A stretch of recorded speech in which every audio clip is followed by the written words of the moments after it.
Hope, Eleanor had learned, was a cruelty disguised as kindness, a poison wrapped in silk that slipped past one's defenses only to shatter everything it touched. And as she lay in her narrow bed at Briarwood Manor, watching the grey morning light seep through curtains grown thin from too many washings, she understood this truth with the bone-deep certainty of one who had swallowed that poison and survived its bitter aftermath. Better to expect nothing than to be shattered by the loss of everything, she told herself, as she had told herself every morning for 3 years now, ever since that spring evening at the Hartwell ball, when she had stood frozen behind a marble pillar, her heart turning to ash in her chest, while Theodore Blackwell's careless laughter drifted toward her like smoke from a fire she had not known was burning. The Ashworth girl, he had called her, a pleasant enough diversion while I waited for the Pemberton heiress to come of age, and even now, even after all this time, Eleanor's fingers drifted unconsciously to the hollow of her throat at the memory, pressing against the pulse that still beat despite everything, as if to reassure herself that she had not, in fact, died of shame that night. The chill of her bedchamber wrapped around her like an unwelcome companion, for fires were conserved at Briarwood now, lit only in the main rooms, and only when absolutely necessary, another quiet testament to the reduced circumstances that had made her such easy prey for a man like Theodore in the first place. She rose and dressed herself without ringing for the maid they could barely afford to keep, her movements practiced and efficient,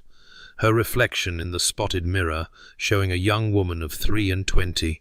with rich chestnut waves she pinned into a modest chignon, grey-green eyes the colour of a winter sea, that had learned to guard their depths,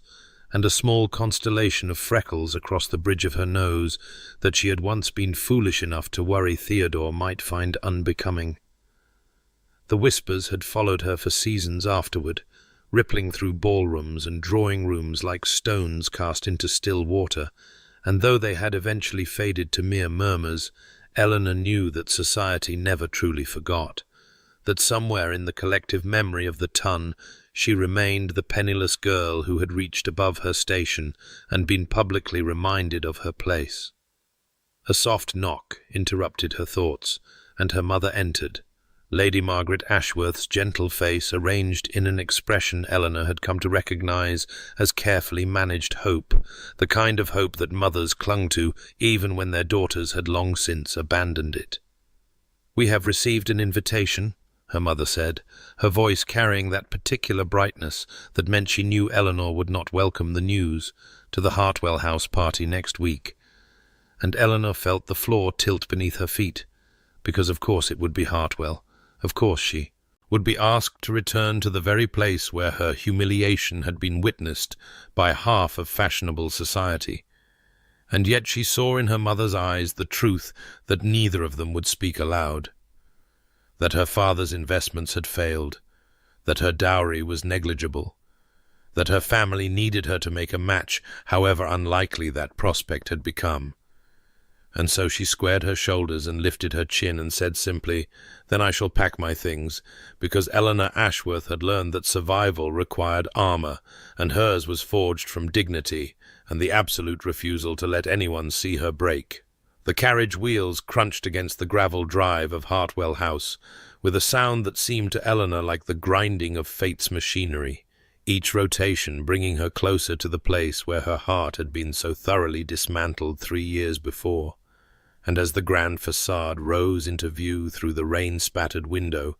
she felt her mother's gloved hand find hers, and squeeze with the kind of wordless reassurance that only deepened the ache in her chest, because Lady Margaret still believed, still hoped, still imagined, that something good might come of this return to the scene of her daughter's greatest shame.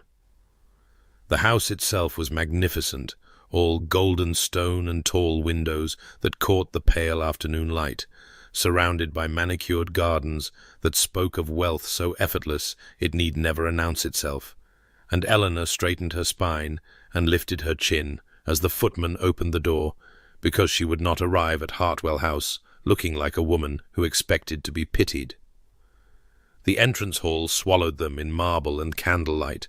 and almost immediately Eleanor felt the weight of watching eyes, the subtle turn of heads, the whispers that fluttered behind fans like moths against glass. And she knew with sickening certainty that society had not forgotten, that her presence here was already being noted and discussed and dissected by those who had nothing better to do than feast upon the misfortunes of others. Her father, Lord Charles Ashworth, walked beside her, with his shoulders set in that posture of quiet dignity he had worn like armour ever since his trusted adviser's investments had crumbled to dust, and Eleanor loved him fiercely for the way he refused to bow his head, even as their circumstances demanded they accept invitations they would once have been too proud to need.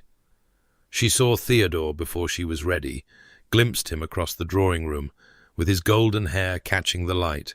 and his blue eyes fixed upon a woman who must be his wife, Harriet, whose expression suggested she had swallowed something bitter and could not rid herself of the taste, and Eleanor forced her gaze away so quickly that her neck ached with the violence of it, her fingers flying to the hollow of her throat in that gesture she could never quite suppress. The room felt suddenly airless, the press of bodies and the heat of too many candles and the suffocating weight of memory driving her toward the terrace doors with steps she hoped appeared leisurely rather than desperate, and when she finally emerged into the cool afternoon air she drew a breath so deep it bordered on improper, her eyes closing briefly against the relief of escape. She was not alone, she realized a moment later,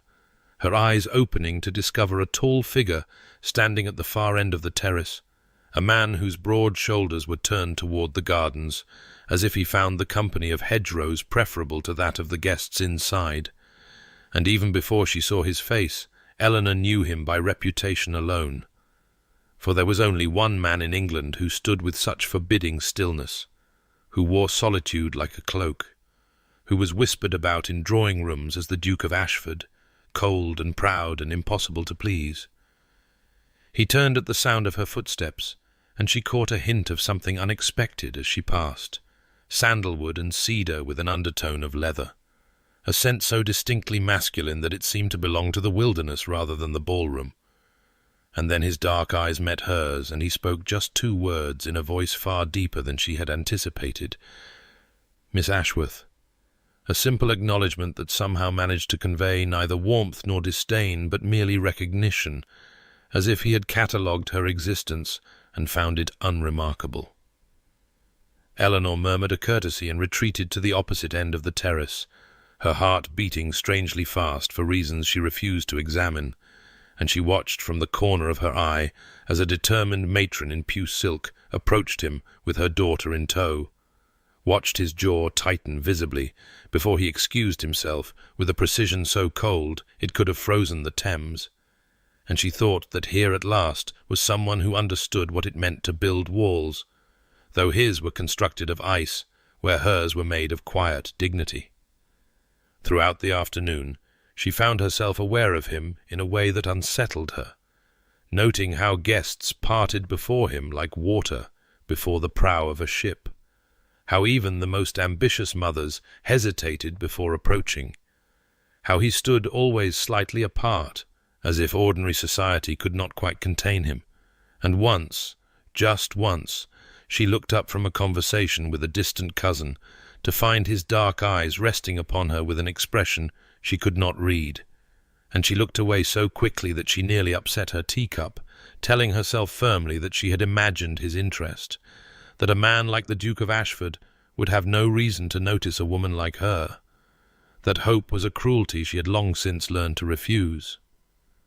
The library at Hartwell House smelled of leather and old paper, and the particular kind of dust that accumulates only in rooms where books are collected but seldom read, and Eleanor breathed it in like a drowning woman finally breaking the surface, grateful beyond measure to have escaped the drawing-room where Lady Pemberton had been holding court on the subject of advantageous marriages, with pointed glances in Eleanor's direction that suggested she remembered precisely how disadvantageous certain connections could prove. She had not expected to find the room occupied,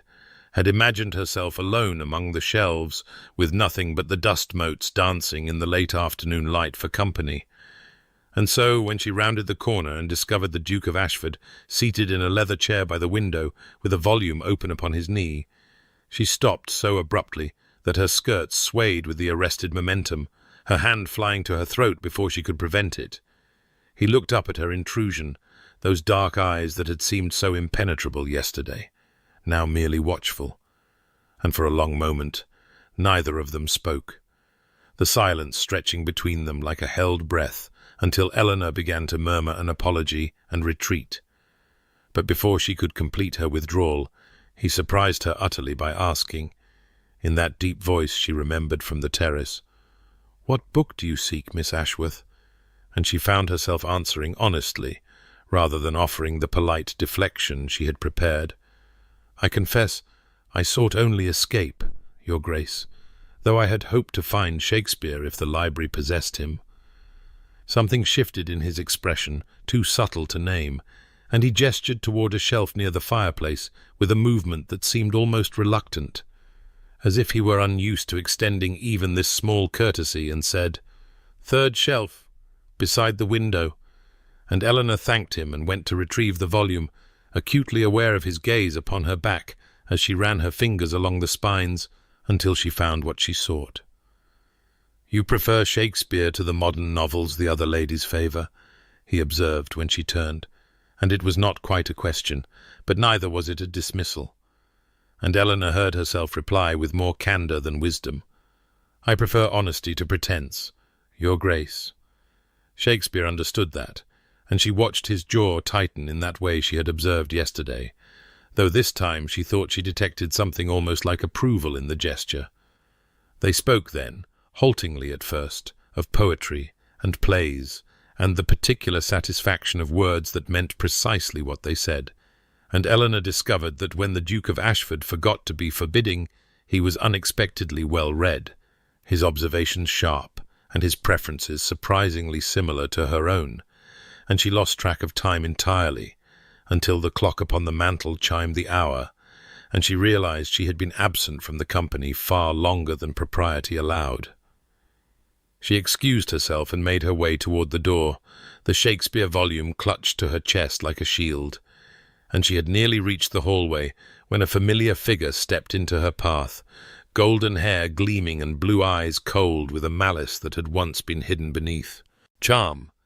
and Theodore Blackwell smiled at her with the particular cruelty of a man who knows his victim cannot escape.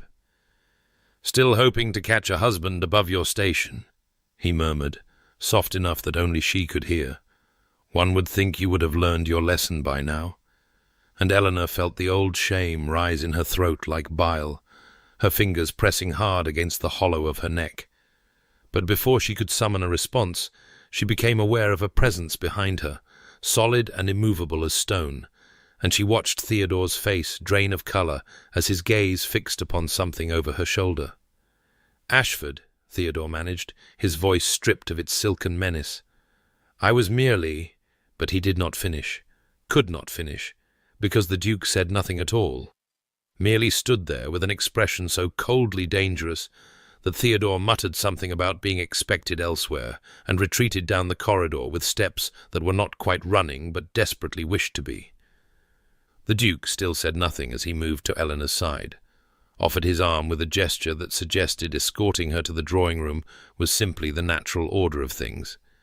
and as they walked she noticed that his hand hovered near her elbow, close enough that she could feel the warmth of him through her sleeve, protective without presumption, and she wondered for the first time if the walls he built were not so different from her own, and what manner of wounds might lie hidden behind them. 2 days had passed since the encounter in the library corridor, 2 days during which Eleanor had felt the Duke's presence like a distant storm on the horizon, always aware of where he stood in a room even when she did not look at him, always conscious of the way conversations seemed to quiet when he approached. And so when a footman appeared at her elbow during the afternoon's garden party to inform her that His Grace the Duke of Ashford requested a private audience in the rose garden, She felt her heart stutter in a manner that was entirely inappropriate for a woman who had sworn off hope. Her mother's eyes brightened with a speculation Eleanor could not bear to examine, and the whispers that followed her as she made her way through the manicured hedgerows felt like fingers plucking at her sleeve. But she kept her chin lifted and her pace measured, because she would not give society the satisfaction of seeing her hurry toward what was surely nothing more than a continuation of their literary discussion, or perhaps a warning about Theodore's malicious intentions. The rose garden at twilight was a study in shadows and scent, the last golden light of evening catching the edges of petals in shades of cream and blush and deepest crimson, and she found him standing beside a stone bench in an alcove half hidden by climbing roses, his tall figure silhouetted against the darkening sky, in a way that made her breath catch despite her best intentions. "Miss Ashworth," he said, as she approached, and his voice was formal, clipped, the voice of a man conducting business rather than pleasure, and she steeled herself for whatever polite rejection or well-meaning advice he intended to deliver. But what came next shattered every expectation she had carefully constructed. "I find myself in need of a wife," he said without preamble, his dark eyes fixed upon her face with an intensity that made her feel as though he could see straight through to her bones, "and I believe we might suit one another admirably." And for a moment Eleanor was certain she had misheard him, certain that the scent of roses and the strange magic of twilight had conjured words that could not possibly have been spoken. He continued before she could find her voice, speaking of practicality and partnership, of her wit that had impressed him, and her dignity in difficult circumstances that had earned his respect, of mutual advantage and compatible temperaments, and the benefits of an arrangement between two intelligent adults who expected nothing so foolish as romance, and Eleanor listened with her heart pounding so loudly she was amazed he could not hear it, her fingers pressed hard against the hollow of her throat, as if she could physically hold herself together. He did not speak of love, did not pretend to feelings he did not possess, and somehow this honesty was more affecting than any flowery declaration could have been, because Theodore had spoken of love, and meant nothing by it, but this man spoke of respect, and she believed every word. The scent of sandalwood and cedar reached her as he stepped closer, stronger now than it had been on the terrace, and she found herself looking up into eyes that had warmed almost imperceptibly from black to something approaching amber, as he waited for her response, with a tension visible in the tightening of his jaw. "I must ask for time to consider," she managed, her voice steadier than she had any right to expect, and he nodded once, curtly, as if he had anticipated nothing less. "Of course," he said, and then, as he turned to leave, he paused and spoke the words that would echo through all the days to come. "I give you my word, Miss Ashworth. I will never give you cause to regret this arrangement. You will want for nothing." And Eleanor watched him walk away through the deepening twilight, her hand still pressed to her throat, her mind reeling with the impossible weight of what had just occurred. And somewhere beneath the shock and the disbelief she felt the first dangerous stirring of something she had sworn never to feel again, though she told herself firmly that she would not hope for more than what he offered, that contentment would be enough, that it must be enough. The morning of Eleanor's departure from Briarwood Manor dawned grey and soft with the promise of rain, and she stood in the entrance hall amid trunks that contained everything she owned in the world, which was not very much, and watched her mother's face as Lady Margaret Ashworth fought to maintain the composure that had been her gift to her daughter, the quiet dignity that bent but never broke. Her father had already embraced her twice, and now stood by the window with his back turned, his shoulders trembling almost imperceptibly in a way that made Eleanor's throat ache with love for this gentle man who had given her everything he could and blamed himself for what he could not, and when he finally turned his eyes were bright with unshed tears that he did not attempt to hide. "You will write to us," he said, and it was not a question but a plea. And Eleanor promised that she would visit, promised all the things daughters promise when they leave the homes of their childhood for the unknown territories of marriage. And then her mother took her hands and drew her close and whispered against her hair the words that Eleanor would carry with her like a talisman through all the uncertain days ahead. My darling girl, the right man will not need to be convinced of your value. He will simply see it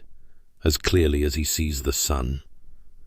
And Eleanor held those words close to her heart as the carriage pulled away, and Briarwood Manor grew smaller and smaller until it vanished entirely behind a curve in the road. The journey to Ashford Hall took the better part of the day, and with each mile Eleanor felt the weight of her new life pressing more heavily upon her chest, but nothing could have prepared her for the moment when the carriage crested the final hill and the estate spread before her in all its impossible grandeur. The great house rising from manicured grounds like something from a fever dream, its pale stone facade stretching wider than seemed possible, its windows catching the late afternoon light like dozens of watching eyes. The carriage wheels crunched against gravel that seemed to announce her arrival to the entire county, and when she stepped down onto the drive, her footsteps echoed against marble as she entered a hall so vast that her family's entire home might have fit within it, and she had to fight the urge to press her hand to her throat, choosing instead to square her shoulders and lift her chin, because she was the Duchess of Ashford now, and she would meet this challenge with the dignity her mother had taught her. The Duke greeted her with formal courtesy, his dark eyes unreadable as he introduced her to Mrs. Thornton, a silver-haired woman whose sharp gaze missed nothing, and then he excused himself for estate business, with a bow that was perfectly correct and utterly distant, leaving Eleanor to be settled by the housekeeper, whose politeness carried an unmistakable note of assessment. Eleanor followed Mrs. Thornton through corridors that seemed to stretch endlessly, past portraits of stern-faced ancestors and rooms furnished with treasures that cost more than her father earned in a decade, and she was examining a vase of hothouse flowers when she heard Mrs. Thornton's voice, drifting from an adjacent doorway, speaking to another servant in tones clearly not meant to be overheard. "Mark my words, that girl will either heal him or break him. There is no middle ground with a heart that has been frozen that long." And Eleanor stood very still, her fingers hovering above a white petal, and pretended she had heard nothing at all. Though the words settled into her bones like a prophecy she was not yet certain she wished to fulfill. The first week of Eleanor's marriage passed in a strange twilight of formality and distance, her days filled with the learning of household routines and the memorization of servants' names and the careful navigation of corridors that still felt more like a museum than a home. And though she saw the Duke each evening at dinner, their conversations remained the polite exchanges of strangers who happened to share a table, discussions of weather and estate matters, and the quality of the cook's efforts that revealed nothing of the man behind the impenetrable mask of courtesy. And Eleanor found herself wondering in the quiet hours before sleep whether this careful distance was all her marriage would ever be, whether she had traded the uncertainty of her old life for a different kind of loneliness, one gilded with luxury but hollow at its core. She had taken to spending her evenings in the library, that magnificent room lined floor to ceiling with leather-bound volumes that smelled of age and wisdom, and the particular dust of books that had been collected with love, and it was there that the storm found her on the 7th night, the sky having darkened with unnatural swiftness throughout the afternoon, until the first crack of thunder sent the household into a flurry of closing shutters and lighting additional candles, and Eleanor had curled into a chair by the fire with a volume of poetry, content to let the tempest rage beyond the windows while she lost herself in verses that spoke of emotions she had forbidden herself to feel. She did not hear the door open over the fury of the storm, did not know she was no longer alone, until a flash of lightning illuminated the room, and she looked up to find the Duke standing just inside the doorway, rain still glistening on the shoulders of his coat, as though he had been caught outside when the heavens opened. And the sight of him there,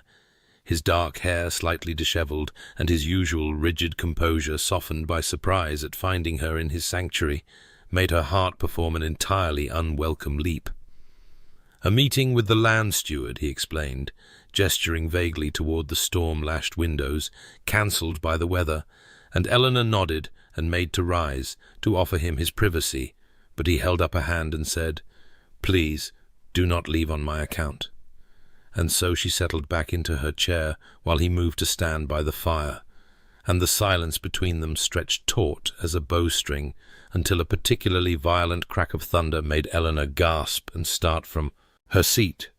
And in that instant his hand was on her elbow, steadying her, and the touch burned through the fabric of her sleeve like a brand, spreading warmth up her arm and into her chest, until she could scarcely breathe for the intensity of it. Their eyes met and held, his dark gaze warming to amber in the firelight, and she watched his jaw tighten with some internal struggle before he released her almost abruptly and turned toward the rain-lashed windows, as if seeking escape from whatever had just passed between them. "You are not afraid of storms," he said, and it was not quite a question, and Eleanor found her voice somehow. "I find them clarifying, Your Grace. One cannot pretend calm when the world itself is in tumult." And something in his expression shifted, softened, and when he spoke again, his voice had lost some of its formal edge, and the hour that followed was unlike any they had shared before. Conversation flowing more easily as the storm raged on, and Eleanor felt the first fragile threads of connection weaving between them in that fire-lit room while the thunder rolled overhead. The invitation to accompany the Duke on his morning rounds came 3 days after the storm, delivered with the same careful formality that characterized all their interactions, and yet carrying beneath its surface something that felt almost like an offering. And Eleanor accepted with equal courtesy, while her heart beat a quiet rhythm of anticipation she refused to examine too closely. And so she found herself walking beside him through the estate grounds, on a morning washed clean by recent rains, the spring sunshine falling warm upon her shoulders as they made their way along paths that wound between fields where tenant farmers paused in their labours to touch their caps and murmur greetings that held respect, certainly, but also something that looked very much like wariness, the way one might greet a storm that had not yet decided whether to pass peacefully or unleash its fury. She observed him throughout the morning as he spoke with his tenants about drainage and crop rotation, and the repair of a fence that had fallen in the recent tempest, his manner brisk and efficient, his questions pointed, and his expectations clear. And she saw how the men straightened in his presence, and how their wives curtsied with downcast eyes. And she understood that while he was fair in his dealings and generous in his provisions, he was not loved, not exactly, for there was too much distance in him, too much of the cold Duke, and not enough of the man she had glimpsed in the firelit library. They came at last to a cottage, set back from the lane, smaller than the others, and wreathed in the scent of bread baking that drifted from its open door like a benediction, and the farmer's wife emerged to greet them with a daughter clinging to her skirts. A small thing of perhaps 6 years, with copper curls and wide eyes that grew wider still when they fell upon the Duke's imposing figure, and before anyone could speak, the child burst into tears, great heaving sobs that shook her tiny frame as she pressed her face against her mother's apron. Eleanor watched, expecting the Duke to step back, to allow the mother to soothe the child, to perhaps show irritation at this disruption to his schedule. But instead he did something that stopped her breath entirely, for he knelt, this proud and distant man, knelt right there in the dirt of the cottage yard, until his eyes were level with the child's, and when he spoke his voice was gentler than Eleanor had ever heard it. "There now," he said, "you must be Martha. I have heard you are very brave." And the child peeked at him through her tears, and he continued with a gravity that somehow held warmth within it. "I am not so very frightening, am I? Only tall. It is a terrible inconvenience, I assure you." And then he reached into his coat pocket and produced a small wrapped sweet, holding it out on his palm as one might offer a treat to a skittish foal. And the child's tears transformed into a tremulous smile as she reached for the gift. And Eleanor's hand moved without her permission to press against her heart, for she understood now that he carried those sweets deliberately, that he had done this before, that beneath the stern exterior beat a heart capable of such unexpected tenderness, and something within her shifted irrevocably, some wall she had built beginning to crumble. The evening of her first dinner party, as Duchess arrived with all the inevitability of a tide Eleanor could not hold back, and she stood before the mirror in her chambers while her maid arranged the final pins in her chignon, studying her own reflection, as if searching for some sign that she belonged in the sapphire silk gown that whispered against her skin with each breath, some evidence that she was truly the mistress of this great house, and not merely a pretender who would be exposed the moment she descended the stairs. And though she had memorized the menu and consulted with Mrs. Thornton on every detail of the table settings and rehearsed a dozen conversational gambits suitable for the occasion, her fingers still trembled slightly as she touched the hollow of her throat in that gesture that had become as natural as breathing. The guests arrived precisely at the appointed hour. Lord and Lady Hamilton with their practised smiles that did not quite reach their eyes, Sir Frederick and Lady Bentley, whose gazes swept over Eleanor with the barely concealed assessment of those cataloguing every detail to share later over tea with friends who had not been present, and Eleanor felt the weight of their scrutiny like a physical pressure as she greeted them in the drawing-room, acutely aware that these were people who had known of her reduced circumstances, who had perhaps whispered about the Duke's surprising choice of bride, who were even now searching for evidence that he had made a grave miscalculation. The Duke stood beside her as they received their guests, his presence a solid warmth at her shoulder that steadied her more than she wished to admit. And when they processed into the dining-room with its crystal that caught the candlelight like captured stars, and its silver that gleamed against the pristine white linens, Eleanor took her place at the foot of the table and lifted her chin with the quiet dignity her mother had always said was her greatest asset. The dinner progressed smoothly enough at first, conversation flowing around the excellence of the soup and the state of the roads and the latest on-dit from London, and Eleanor navigated each topic with careful grace, drawing out Lady Bentley on the subject of her gardens and engaging Sir Frederick in a discussion of the hunting season that revealed she knew rather more about estate management than they had expected,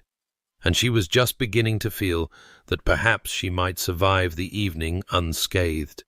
when Lady Hamilton set down her wine-glass with a delicate precision that somehow commanded the attention of the entire table. "How fortunate you are, Your Grace," Lady Hamilton said, her smile as sharp as cut glass, "to have risen so remarkably from such modest circumstances. One can only imagine what particular qualities recommended you so highly to our dear Duke, and the implication hung in the air like poison, the suggestion that Eleanor had employed arts other than her character to secure her position, and Eleanor felt the blood drain from her face, even as she opened her mouth to respond with what dignity she could muster. But before she could speak, the Duke's voice cut through the silence with the cold precision of a blade. "I find myself curious, Lady Hamilton, whether you imagine my judgment so poor that I would choose a wife for any reason other than her exceptional intelligence, her grace under circumstances that would have broken lesser spirits, and her remarkable ability to improve everything she touches." And the table went utterly still, and Lady Hamilton's face flushed an unbecoming red as she murmured something about meaning no offence. And Eleanor stared at her plate because she could not trust herself to look at the man who had just defended her with such devastating efficiency. The remainder of dinner passed in subdued conversation. the other guests suddenly finding Eleanor's opinions fascinating and her observations worthy of genuine attention. And when they retired to the drawing-room for coffee and cards, she moved through her duties as hostess with a new confidence kindled by the warmth that had not left her chest since the Duke's words. Lord Hamilton had cornered Sir Frederick near the fire and was holding forth on his recent acquisition of a particularly fine horse, his voice carrying across the room as he described in exhaustive detail every aspect of the animal's pedigree and the considerable sum he had paid for it. And Eleanor found herself standing near the Duke as they both watched the performance, and before she could stop herself she murmured, "I believe Lord Hamilton has confused dinner conversation with an auction catalogue, though I confess I cannot determine whether he is selling the horse or himself." And the sound that escaped the Duke was so unexpected that it took her a moment to recognize it as laughter, a real laugh that transformed his stern features into something approaching boyish delight, and several guests turned to stare, because apparently the Duke of Ashford laughing was remarkable enough to warrant open astonishment. "I did not know you could laugh, Your Grace," Eleanor whispered, her heart beating wildly against her ribs, and he looked down at her with eyes that had warmed to amber in the candlelight, and when he spoke his voice was low and rough, and meant only for her. Neither did I. The week that followed the dinner party unfolded with a gentleness Eleanor had not expected, each day bringing small moments that accumulated like petals falling one by one until she found herself surrounded by something she had not dared to name. And it was on an afternoon when the spring sunshine had coaxed the gardens into their fullest splendor that she walked the winding paths with Mrs. Thornton at her side, ostensibly discussing the household accounts, but in truth simply savoring the warmth and the scent of growing things and the peculiar contentment that had settled into her bones since that evening when the Duke had laughed and looked at her as though she were something precious. The gardens at Ashford Hall were magnificent, a testament to generations of careful cultivation, and Eleanor paused before a bed of roses that blazed crimson in the afternoon light. But her gaze drifted past them to a corner where only greenery grew, and without thinking she said, "My mother grew white camellias in our garden at Briarwood. They were her pride, and she would spend hours tending them. I have always thought them the most beautiful of flowers, though I know roses are more fashionable." And Mrs. Thornton made a small sound of acknowledgment, and the conversation moved on to other matters, and Eleanor thought nothing more of it, for it had been merely idle reminiscence, the kind of thing one says when walking in a garden and thinking of home. 3 days later, she returned to her private sitting room after a morning spent reviewing correspondence with the estate steward, her mind occupied with drainage improvements and tenant concerns, and when she opened the door she stopped so abruptly that her hand flew to her throat. In that gesture she could not seem to control, for the room had been transformed into something from a dream, every surface covered with vases of white camellias, dozens upon dozens of them, their waxy petals gleaming like moonlight made solid, and their fragrance rising to meet her, in a wave so sweet and so achingly familiar that tears sprang to her eyes before she could prevent them.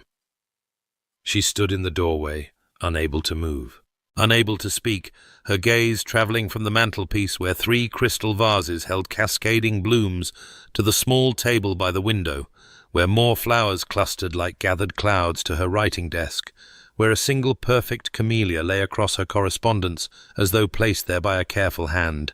and when she finally turned to look at Mrs. Thornton, who had appeared silently behind her, she saw that the housekeeper's eyes were suspiciously bright, her stern face softened by something that looked very much like hope. "He left no note," Eleanor managed, her voice barely above a whisper, and Mrs. Thornton shook her head, her lips pressed together as though holding back words she did not trust herself to speak. And Eleanor understood then that the Duke had given instructions and departed, that he had not waited to see her reaction, that he had offered this gift without expectation of thanks or acknowledgement, and something cracked open in her chest, something she had kept carefully sealed since that night 3 years ago when she had learned that hope was a cruelty. At dinner that evening, she sat across from him in the candle-lit dining room, the scent of camellias still clinging to her skin from the hours she had spent simply sitting among them and breathing. And when the servants had withdrawn, and they were alone with their wine, and the silence that had grown somehow less uncomfortable between them, she said quietly, "Thank you for the flowers." And he nodded once, a curt acknowledgement, as though filling her private sitting room with her favourite blooms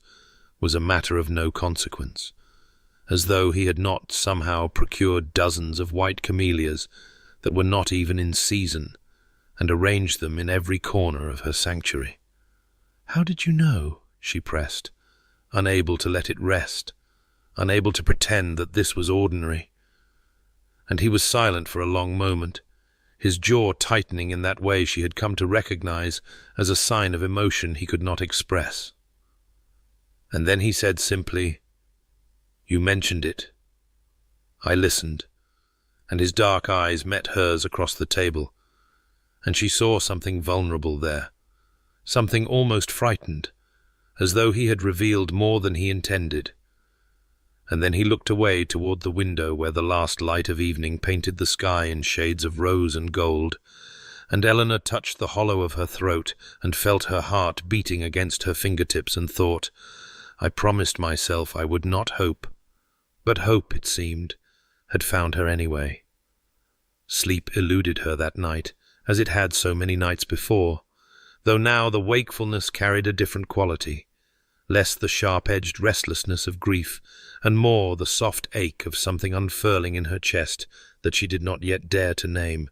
And when the clock in the hallway struck midnight, Eleanor abandoned her tangled sheets and reached for her wrapper, her bare feet silent on the cool floorboards as she made her way through the darkened corridors toward the Bern library where she had found solace so many times before, the scent of leather and old paper calling to her like a familiar voice. The fire had burned low, but still cast enough amber light to navigate by, and she did not bother to light a candle as she moved along the shelves,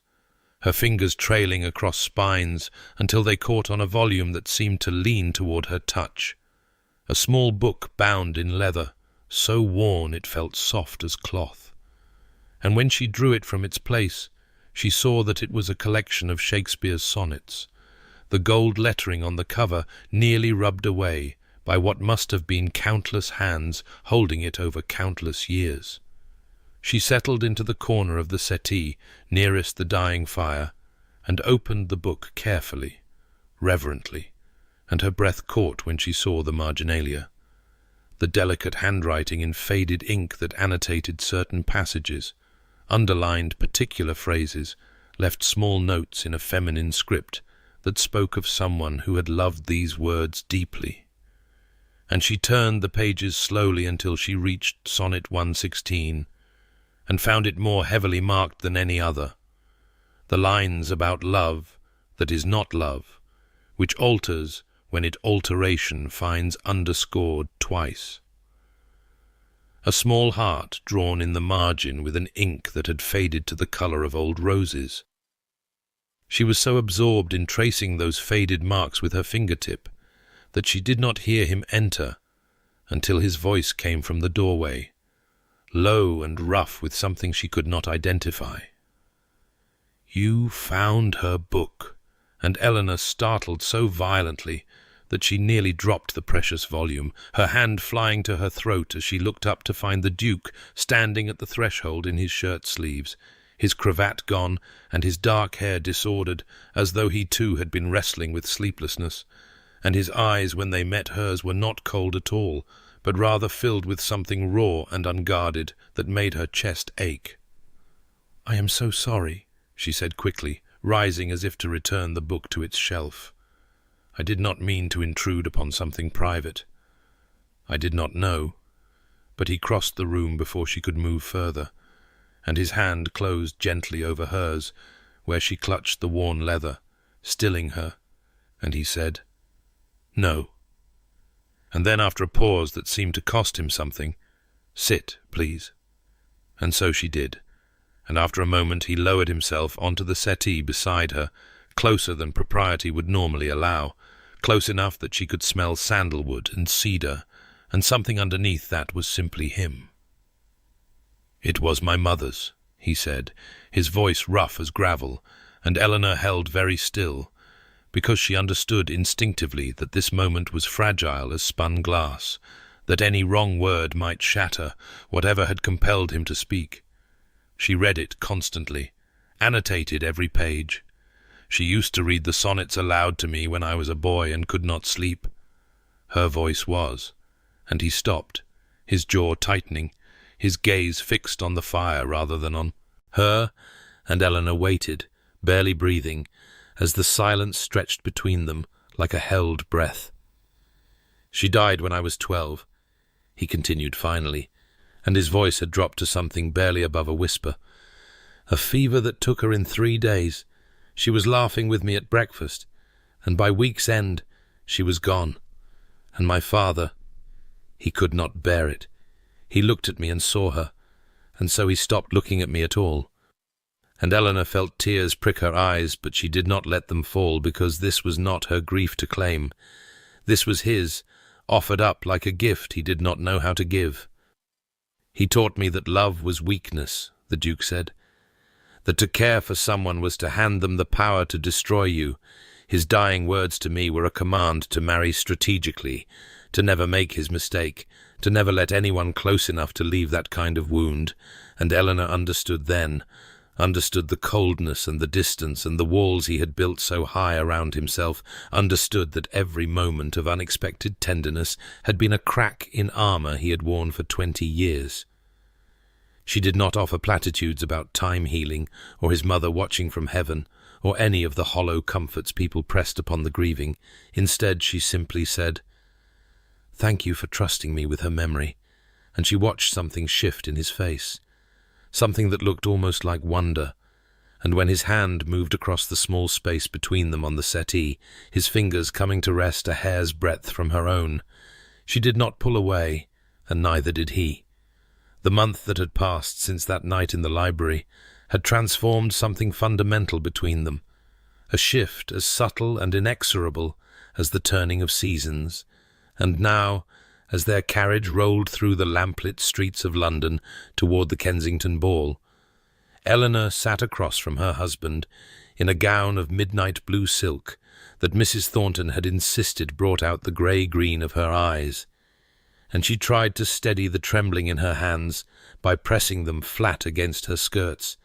while the Duke watched her with those dark eyes that had learned to warm for her alone. Though tonight, even his steady presence could not quiet the anxiety that coiled in her stomach like a living thing. This was their first major society event as a married couple, the first time she would face the assembled ton, not as the penniless Ashworth girl who had been so publicly humiliated, but as the Duchess of Ashford, and she knew with the certainty of long experience that every eye would be upon her, every whisper would dissect her gown and her jewels, and the way her husband looked at her or failed to look at her, and the verdict of this single evening would follow her for years to come.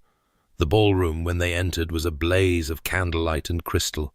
hundreds of tapers reflected in mirrors that lined the walls until the room seemed to contain 1,000 flames, and the music of the orchestra swelled, beneath the hum of conversation and the rustle of silk and the clink of champagne glasses, and Eleanor felt the weight of attention settle upon her like a physical thing as heads turned and fans fluttered, and she heard her new title ripple through the crowd in murmurs that she could not quite decipher. The Duke's hand rested at the small of her back, warm and steady through the fabric of her gown, and she drew strength from that touch as they made their way through the crush of bodies, nodding to acquaintances and accepting congratulations that ranged from genuine to barely concealed curiosity. And she held her shoulders straight and her chin high and told herself that she belonged here, that she had every right to stand at this man's side. even as a treacherous voice whispered that she was still the same girl who had hidden behind a pillar and listened to her heart shatter. She saw him before she was prepared, Theodore Blackwell, standing near the refreshment table, with a glass of champagne in his soft, manicured hand, and the sight of him struck her like a blow to the chest, though he looked diminished somehow, thinner than she remembered, his golden hair less lustrous, and his charming smile strained at the edges as though it cost him effort to maintain, and beside him stood his wife Harriet, with her mouth pressed into a bitter line, and her eyes fixed on some middle distance,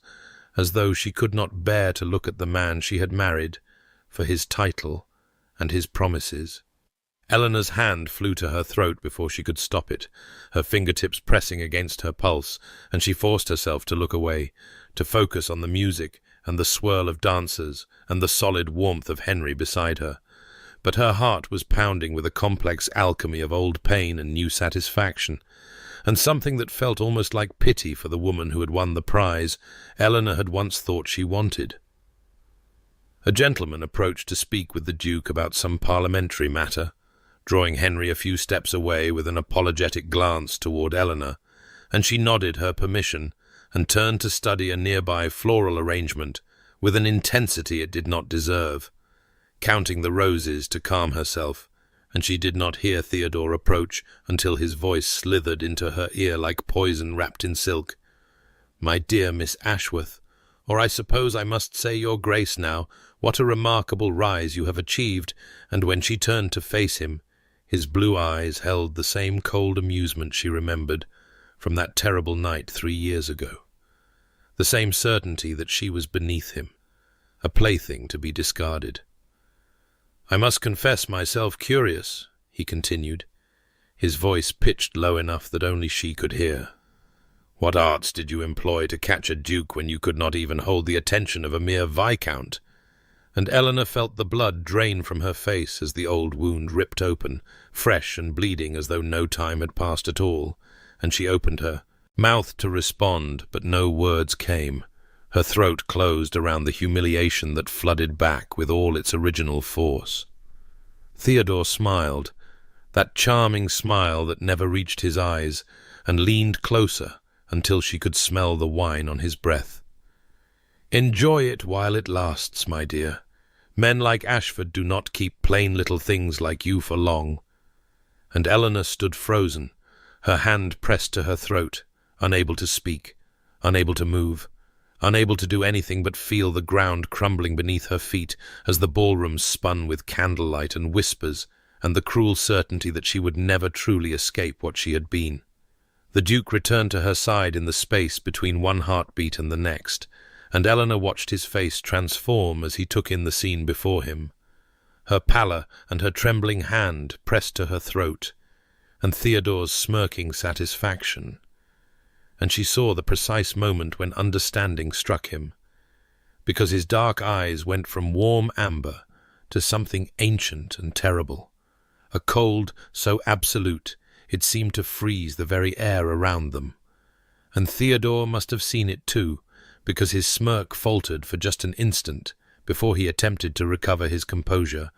with a languid sip of champagne that fooled no one. Henry did not ask what had happened, did not spare Eleanor a questioning glance, did not do any of the things a lesser man might have done to assess the situation before acting. He simply stepped forward until he stood between Eleanor and Theodore like a wall of ice and stone, and when he spoke his voice carried across the nearby guests with the quiet authority of a man who had never in his life needed to raise his voice to command attention. "I find myself curious." "Blackwell," he said, and the use of the surname without title was a cut as precise as a surgeon's blade, whether your tongue has always been so loose, or whether it is merely the desperation of a man whose investments have failed so spectacularly that half of London whispers about his debts.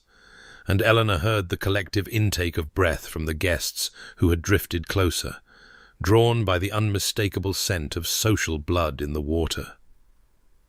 Theodore's face went white, then red, and he opened his mouth to respond, but Henry continued as though he had not noticed, his tone almost conversational in its devastating calm.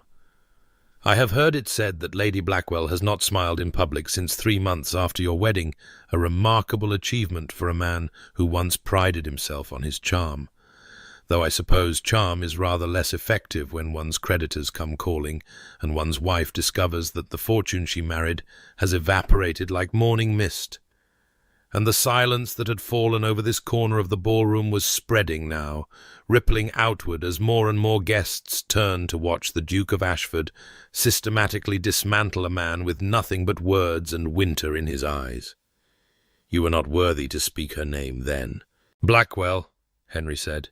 and his voice dropped to something that was almost soft, almost gentle, which made it somehow more terrifying. You were not worthy when you amused yourself with her affections and discarded her like yesterday's newspaper, and you are certainly not worthy now. My wife is the Duchess of Ashford, and you will address her with the respect her station demands, or you will not address her at all. And the final words fell into a silence so complete that Eleanor could hear the distant strains of the orchestra in the next room, could hear her own heart pounding against her ribs like a caged bird desperate for freedom. Theodore stood frozen, his champagne glass trembling in his soft hand, and then without a word he turned and retreated into the crowd, his wife following at a distance with an expression that might have been satisfaction, and Eleanor watched him go, and felt something loosen in her chest, some knot that had been tied there for 3 long years, finally coming undone. Henry turned to her then, and his eyes were warm again, warm amber that seemed to glow in the candlelight, and he offered his arm with a formality that was somehow tender. "Shall we dance, Your Grace?" he said quietly, for her ears alone, and Eleanor placed her trembling hand on his steady arm and let him lead her toward the dance floor as the music swelled and the whispers began, and she realized that she was shaking, not from fear or humiliation, but from the overwhelming force of being so completely, so publicly, so fiercely defended. And as he drew her into his arms, and they began to move together through the steps of the waltz, she looked up into his face and thought with a clarity that left no room for doubt, "I am in love with him." The carriage wheels rattled against the cobblestones as they made their way through the lamplit streets toward the townhouse, and Eleanor sat in the velvet darkness with her husband across from her, his presence filling the small space with the scent of sandalwood and cedar that had become as familiar to her as her own heartbeat. And she could not stop trembling, could not seem to gather the scattered pieces of herself into anything resembling composure, because what had happened in that ballroom had shattered something inside her and rebuilt it in a shape she did not yet recognize. "Thank you," she said finally, her voice barely above a whisper, "for what you did, for defending me." And she watched his face in the flickering light that filtered through the carriage windows, watched the way his jaw tightened and his dark eyes fixed on some point beyond her shoulder as though he could not bear to meet her gaze. "No one speaks to my wife that way," he said, and his voice was rough, almost harsh, dismissing her gratitude as though it were an unnecessary thing, as though what he had done required no acknowledgement, because it was simply what was done, what would always be done. And Eleanor felt her heart clench at the fierce protectiveness beneath his clipped words. The silence stretched between them, filled with the rattle of wheels and the distant sounds of London at night. And Eleanor knew with sudden clarity that she could not let this moment pass without telling him the truth, the whole truth, the shameful secret she had carried for 3 years like a stone against her heart. "I must tell you something," she said, and her hands clasped tightly in her lap, her fingers twisting together as though they could anchor her against the tide of memory that threatened to sweep her away. "I must tell you what happened, what he did, why I was so—" and she could not finish the sentence, could not find the words for what she had been when Theodore approached her with his poisoned smile. Henry said nothing, only watched her with those dark eyes that had learned to warm for her alone, and his silence was not cold, but patient, waiting, giving her the space to find her way through the thorns of the past. 3 years ago, she began, and her voice trembled but did not break. At the Hartwell spring ball, Theodore Blackwell had been courting me for months, I believed. I thought he meant to propose. I was foolish enough to hope. And she told him everything then, the words spilling out like water through a broken dam, the overheard conversation and the cruel laughter, and the way Theodore had shrugged when he saw her stricken face, the whispers that followed her for seasons afterward, the shame that had taught her to expect nothing, so that she could never be shattered again. When she finished, the carriage was silent, save for the creaking of springs and the steady rhythm of hooves on stone. And Eleanor waited for disgust or pity or the careful distance of a man who had learned he had married damaged goods. But Henry's jaw was tight and his hands were clenched on his thighs, and when he spoke, his voice was low and rough, with something that sounded almost like rage, held barely in check. "He was a fool," Henry said, and the words were simple, but they fell into the darkness between them like stones into still water. And then, after a pause so long, Eleanor thought he might not speak again. "I am not skilled at words, Eleanor. I have never been skilled at words. They do not come easily to me the way they seem to come to other men. But I would have you know." And he stopped, his jaw working, his eyes fixed on the rain-streaked window, as though the words he sought might be written there in the lamplight. "I did not choose you because you were convenient. I chose you because you were remarkable." And Eleanor's heart pounded against her ribs, and she wanted to tell him, wanted to say the words that burned in her throat. "I love you. I love you. I love you." But they would not come. They stuck behind her teeth like thorns. And so she sat in the velvet darkness, with her hands clasped tight and her heart laid bare, and the aching uncertainty of loving a man who might never be able to say the words she longed to hear. The week since their return from London had passed in a strange twilight of almost and not quite, of glances that lingered a heartbeat too long, and hands that brushed in passing with an electricity that left Eleanor breathless. And she found herself watching her husband with a hunger she could no longer pretend was anything other than what it was. Love, desperate and consuming, and entirely unwelcome in its intensity,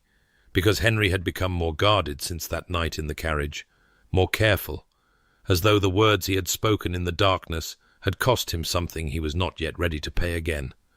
And Eleanor did not know how to bridge the distance that seemed to grow even as the air between them crackled with unspoken things. She walked the grounds of Ashford Hall in the late afternoon light, the gardens heavy with the scent of roses in full bloom and the green growing things of early summer, and she tried to untangle the knot of longing and frustration that had taken up permanent residence in her chest, because she loved him. She loved him with a ferocity that frightened her, and she was almost certain he felt something for her too. She had seen it in his eyes when he defended her at the ball, had heard it in the roughness of his voice when he called her remarkable. But his walls were so high and so thick, and she did not know how to scale them, did not know if he would ever let her in, or if she would spend the rest of her life pressing her hands against cold stone and hoping for a door that might never open. She paused beside a bush of white camellias, their petals luminous in the golden light, and she touched one bloom with trembling fingers, remembering the morning she had found her sitting room filled with them, remembering his simple words. "You mentioned it. I listened," and she thought of the promise she had made to herself on the day she arrived at this house, the promise not to hope for more, not to be foolish enough to want what could not be given. And she realized with a hollow ache that she had broken that promise utterly, had shattered it beyond all repair, because she wanted everything now, wanted his heart and his trust and his love, wanted to hear him say the words she longed to say to him. "Your Grace," came a voice from behind her, and Eleanor turned to find Mrs. Thornton approaching along the garden path, her sharp eyes softened by something that might have been sympathy. I thought I might find you here." And the housekeeper came to stand beside her, both of them looking out over the roses and the rolling green of the estate beyond. "He has not been the same since you returned from London," Mrs. Thornton said quietly, and Eleanor's heart stuttered in her chest. "He paces at night. I hear him in the halls when the house is sleeping, and he has asked me, more than once, about your preferences, your happiness, whether you have everything you need." And she turned to look at Eleanor with eyes that had watched Henry grow from a grieving boy into a frozen man. "He is fighting himself, your grace. He does not know how to surrender." And Eleanor stood in the garden with the scent of camellias surrounding her, and hope blooming treacherous and wild in her chest, despite every promise she had made to keep it contained. The portrait gallery stretched before her in the quiet of a grey afternoon, the light filtering through tall windows to illuminate the faces of Wentworths long dead, and Eleanor walked slowly past generations of dukes and duchesses and their children, past stern men in powdered wigs and women in elaborate gowns that spoke of centuries of wealth and consequence, until she found herself standing before a portrait that stopped her breath in her throat and held her rooted to the polished floor, as though she had grown there like one of the ancient oaks in the park beyond. The woman in the painting was beautiful in the way that mattered, not the cold perfection of classical features, but a warmth that seemed to glow from the canvas itself, dark eyes that held both intelligence and tenderness,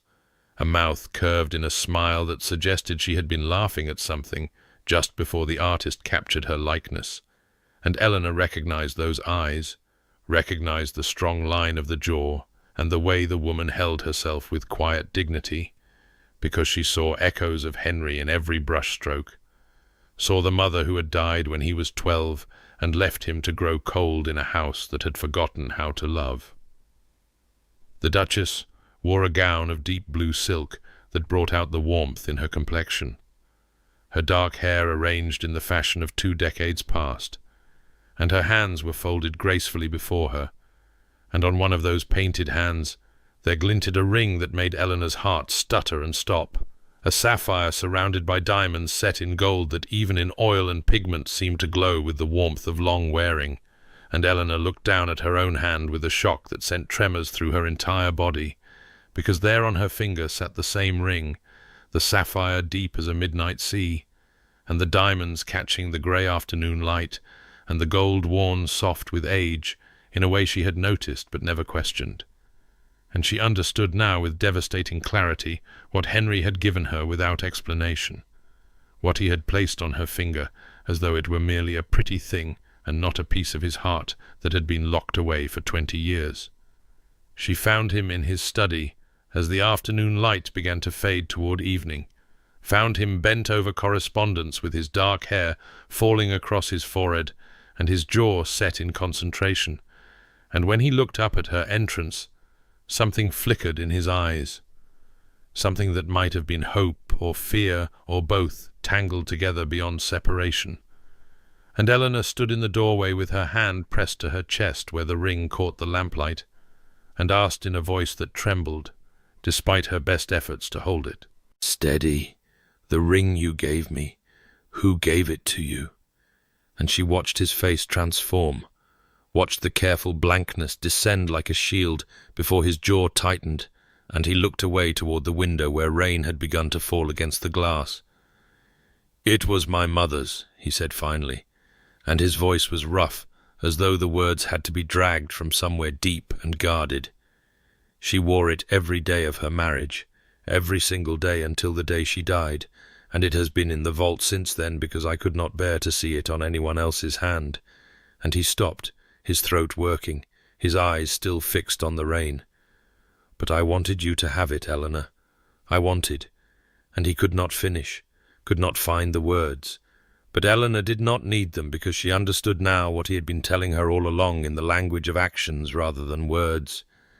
And her hand trembled as she touched the sapphire that had once rested against the skin of the woman who had taught him what love looked like, before she left him alone in a world that had grown cold without her. The storm broke over Ashford Hall with a violence that matched the tempest in Eleanor's heart as she made her way through the darkening corridors toward the library, her slippers silent on the carpets, and her pulse thundering in her ears louder than the rain that lashed against the windows. And she knew she would find him there because it was where he always went, when the world pressed too close, where he had been that first night when thunder had startled her, and his hand had steadied her elbow, and everything had begun to shift beneath her feet, like sand giving way to tide. And when she reached the doorway, she saw him standing before the fire with his back to her, his broad shoulders rigid with tension, and his head bowed as though he carried a weight too heavy to bear alone. And the firelight caught the spines of books on the shelves, and illuminated the worn volume of sonnets that sat where it always sat, waiting. And Eleanor drew a breath that felt like courage, and stepped into the room and said his name, Henry, and he turned to face her with eyes that were dark and guarded and full of something that looked like fear. "I know what the ring means," she said, and her voice was steadier than she had any right to expect given the way her heart was throwing itself against her ribs. "I know it was your mother's. I know it has been locked away for 20 years. I know what it cost you to give it to me." And Henry's jaw tightened in that way she had come to know so well, the way that meant he was fighting something inside himself, and he looked away toward the window where lightning split the sky, and said in a voice gone cold and distant, "It is merely a ring. Eleanor, you should not read more into it than was intended." But she would not let him retreat, would not let him build his walls again when she had finally found the courage to scale them. And she crossed the room until she stood before him, close enough to smell the sandalwood and cedar that had become the scent of safety, close enough to see the rapid pulse beating in his throat. And she said, "I love you," the words falling from her lips like stones into still water. "I did not expect to. I did not want to. I promised myself I would not hope for more than contentment. But I love you, Henry. I love you with everything I am,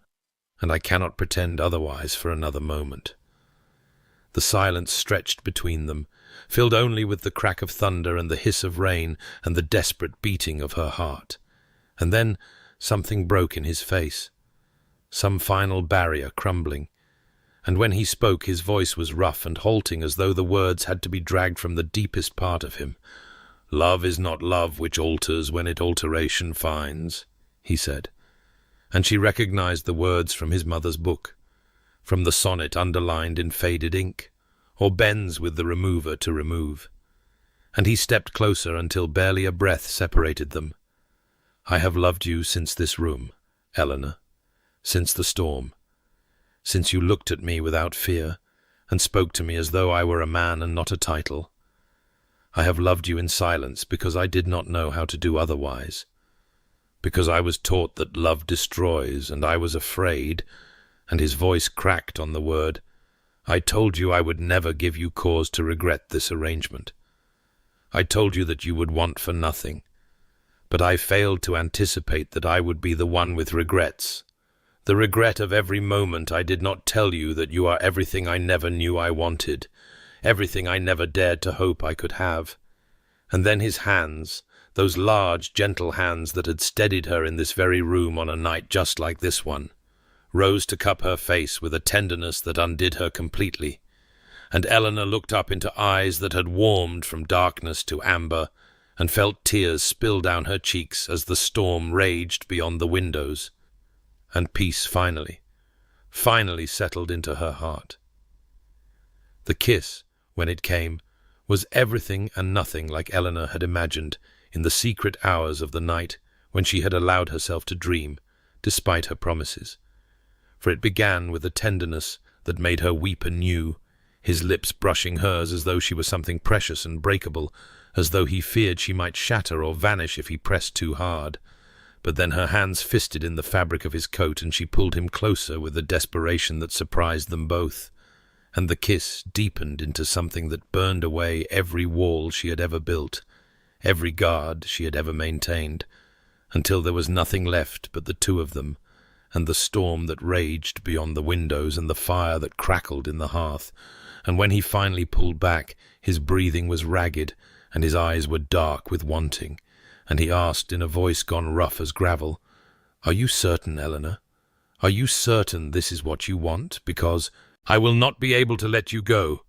If you give yourself to me, I will not be able to pretend this was merely an arrangement." And she answered not with words, but by rising on her toes and pressing her lips to his again, by sliding her hands beneath his coat to feel the warmth of him through the fine linen of his shirt. And he made a sound low in his throat that was half groan and half prayer, before he swept her into his arms as though she weighed nothing at all, and carried her through the darkened corridors of Ashford Hall to his chambers, to the room she had never entered,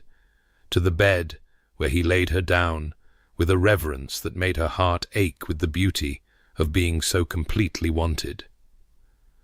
The storm began to quiet as they came together,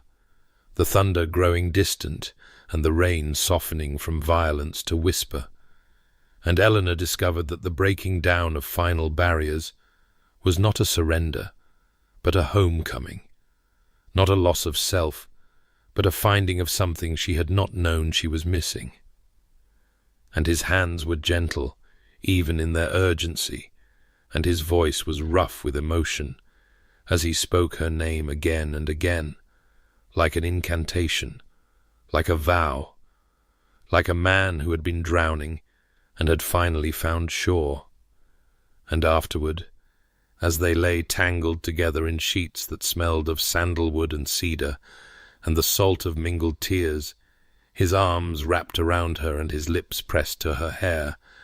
Eleanor thought of the woman she had been on that grey morning at Briarwood Manor, the woman who had learned that hope was a cruelty, and she understood now how wrong she had been. I promised myself I would not hope, she thought,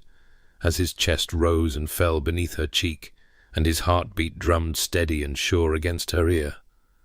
I was wrong. Hope found me anyway, and Henry spoke her name one final time, just her name, Eleanor, spoken as though it were a prayer, as though it were the only word that mattered in any language ever spoken,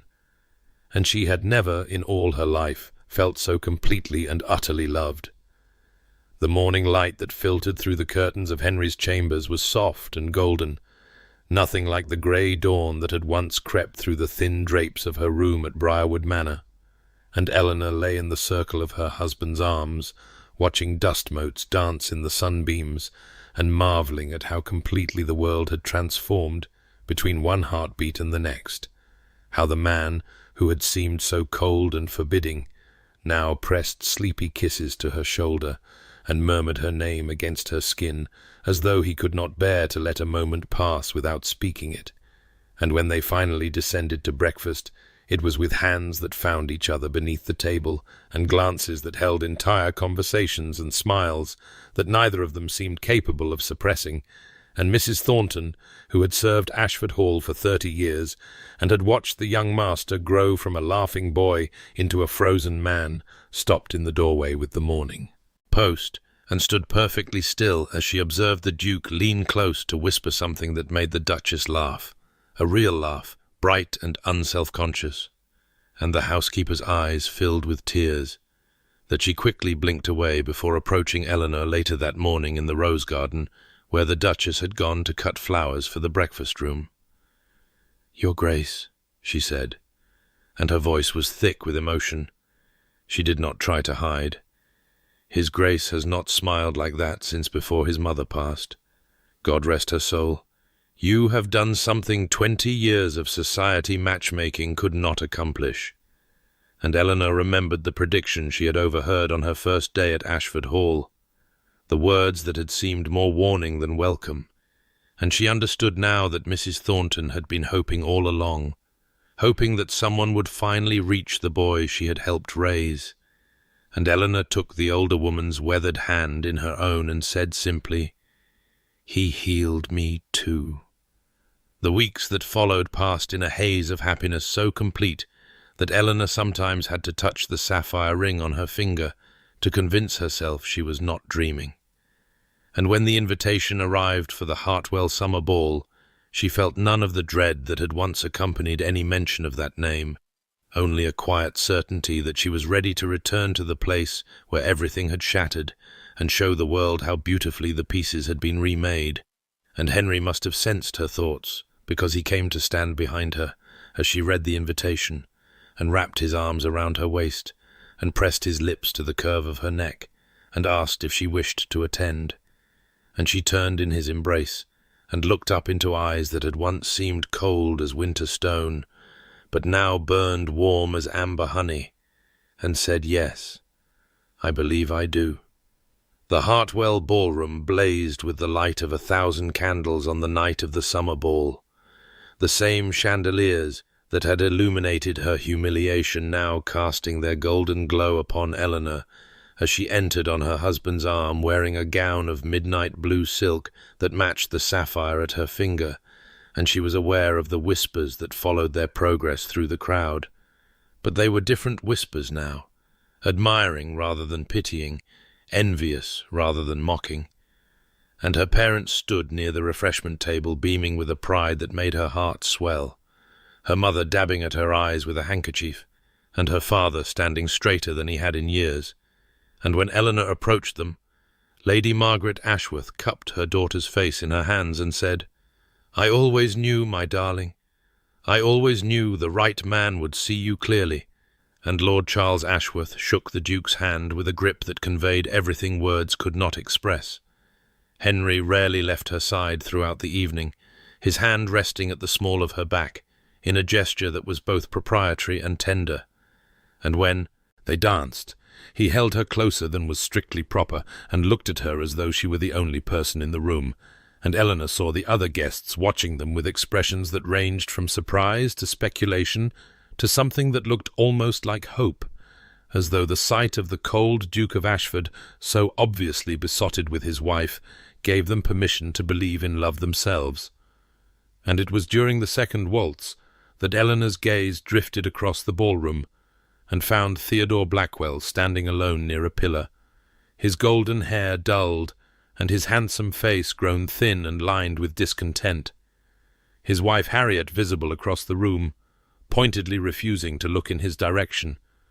And Eleanor remembered the man who had once made her feel so small and worthless, and found that she felt nothing but a distant, almost gentle pity, for he had everything he had schemed for and none of what mattered,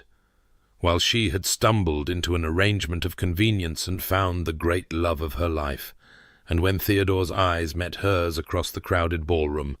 he was the one who looked away first, unable to hold her gaze, and Eleanor turned back to her husband and smiled up at him with a joy so complete it seemed to illuminate her from within, and Henry smiled back at her with that rare, transformative smile that Mrs. Thornton said she had not seen in 20 years, and Eleanor knew that the girl who had once hidden behind a pillar in this very room listening to her heartbreak had finally, completely come home. 5 years had passed since the storm that changed everything. 5 years of mornings waking in Henry's arms, and evenings reading by the fire, and nights filled with whispered conversations and tender touches. And now Eleanor walked through the Ashford Gardens on a summer afternoon that smelled of roses and fresh rain. The storm that had swept through that morning having left the world washed clean and glistening, droplets still clinging to petals and leaves like scattered diamonds, and her hand rested on the swell of her belly, where their third child grew, while ahead of her on the gravel path, their son William, 4 years old, with his father's dark eyes and his mother's chestnut hair, chased after his sister Charlotte, barely 2 and toddling on unsteady legs that seemed to grow stronger with each passing day, their nurse walking patiently behind them as their laughter rang out across the gardens like bells. And Eleanor thought of how silent these grounds had once seemed, how the grandeur of Ashford Hall had felt more like a mausoleum than a home, and she marvelled at the transformation that love had wrought, at the way joy had seeped into every corner of this great house until it fairly hummed with life. And then she heard footsteps on the path behind her, and turned to find Henry approaching with that smile that still made her heart flutter, even after all these years. The smile that Mrs. Thornton said she had not seen since before his mother's passing. And he came to stand beside her, and his hand found hers as naturally as breathing, their fingers intertwining in a gesture so familiar it felt like coming home.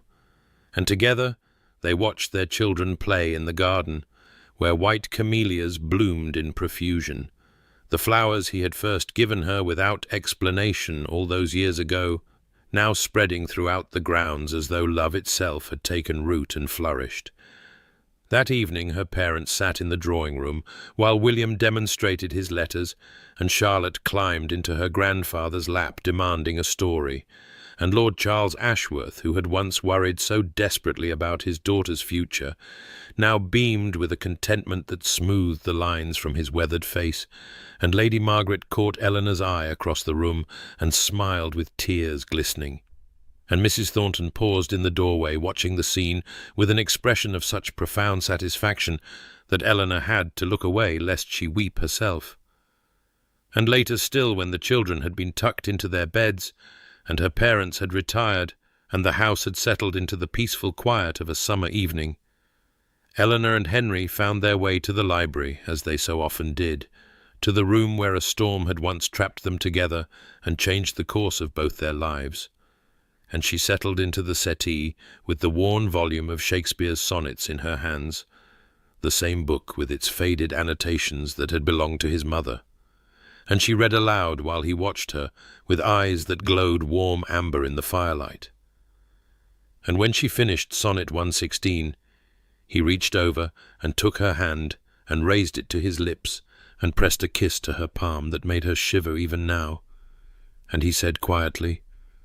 "I believe I fell in love with you in this room." And Eleanor smiled and replied,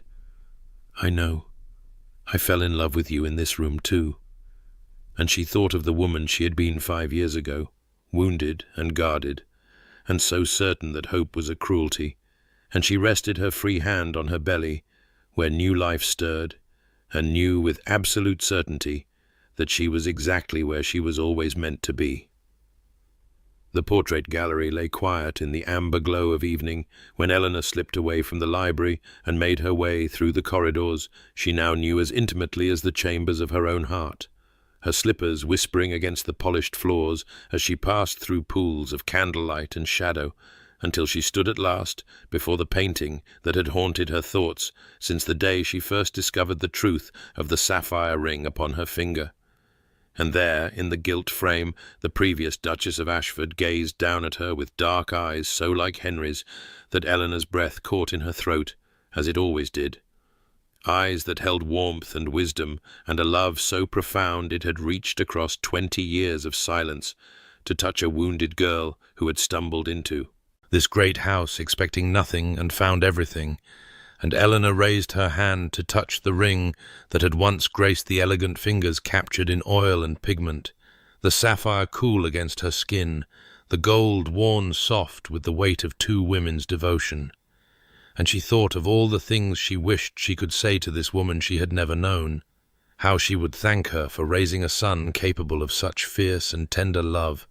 how she would promise to honor the legacy of warmth and grace that had been so cruelly interrupted,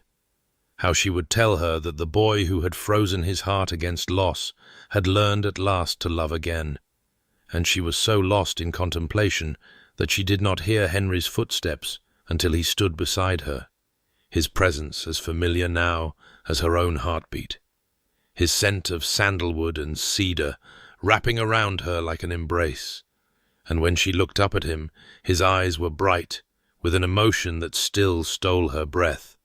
even after 5 years of marriage and 2 children, and a third stirring beneath her heart. And he said quietly, "I have commissioned a portrait," and Eleanor blinked in confusion, until he continued, "Of you, to hang beside hers, because you are the Duchess now.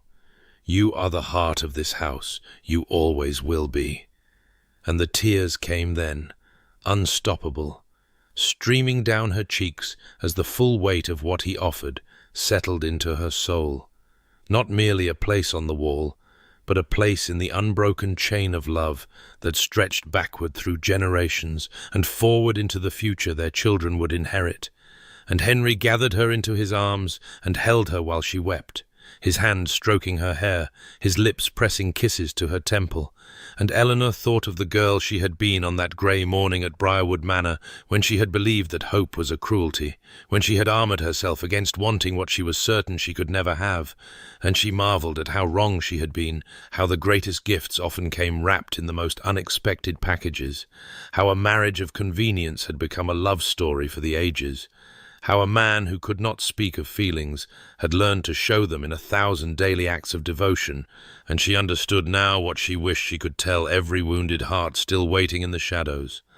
that love is not the lightning strike of first passion, but the steady flame that burns brighter with each passing year,